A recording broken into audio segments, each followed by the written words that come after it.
সকলের মনে একটি প্রশ্ন জাগে, বিল্ডিং কিংবা ব্রিজ দুটোই তো দাঁড়িয়ে থাকে ভিত্তির উপর। বড় বড় ভবনচুম্বী ইমারতের ভিত্তি তো সহজেই নির্মাণ করা যায় মাটির উপর, কিন্তু সমুদ্রের এত গভীরে কিভাবে সম্ভব ভিত্তি নির্মাণ করা, যার উপরে দাঁড়িয়ে থাকবে সুবিশাল ব্রিজটি? হ্যালো বন্ধুরা, সময়ের সাথে সাথে যেমন সভ্যতার উন্নতি হচ্ছে, তেমনি এক প্রান্ত থেকে অন্য প্রান্তে যোগাযোগের জন্য নির্মাণ হচ্ছে ফ্লাইওভার ও ব্রিজ।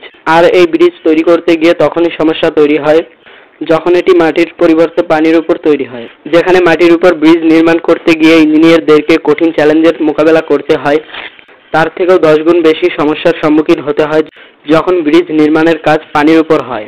পানির উপর ব্রিজ নির্মাণ করার জন্য পার ইঞ্চি তো দূরের কথা, পার মিলিমিটার গণনা করতে হয়। কারণ যদি সামান্য 1 মিলিমিটারের ভুল হয় তাহলে হাজারো মানুষের প্রাণ শেষ হয়ে যাবে। উদাহরণ হিসেবে আমেরিকার ওয়াশিংটনের টেকমা ব্রিজের কথা বলা যায়, লন্ডনের মিলিয়নিয়াম ব্রিজের কথাও বলা যায়, যেখানে ইঞ্জিনিয়ারদের ন্যূনতম ভুলের কারণে মিলিয়ন মিলিয়ন টাকার ক্ষতি হয়েছে। এই ভিডিওতে জানবেন কিভাবে কঠিন চ্যালেঞ্জের মোকাবেলা করে পানির উপর ব্রিজ নির্মাণ করা হয়। তাহলে চলুন ভিডিওটি শুরু করা যাক।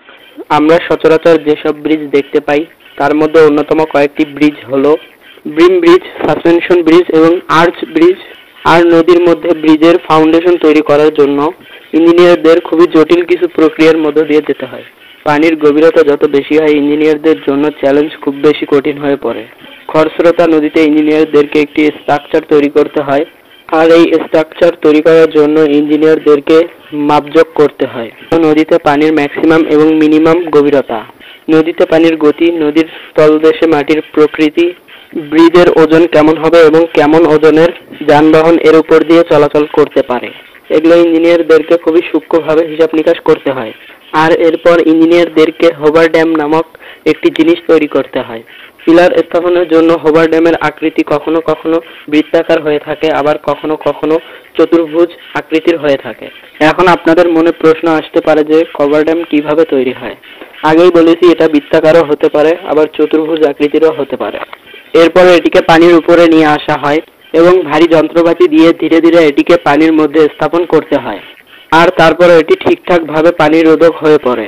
এরপর পাম্পের সাহায্যে এটির মধ্যে থেকে সমস্ত পানি বের করে নিয়ে আসা হয়।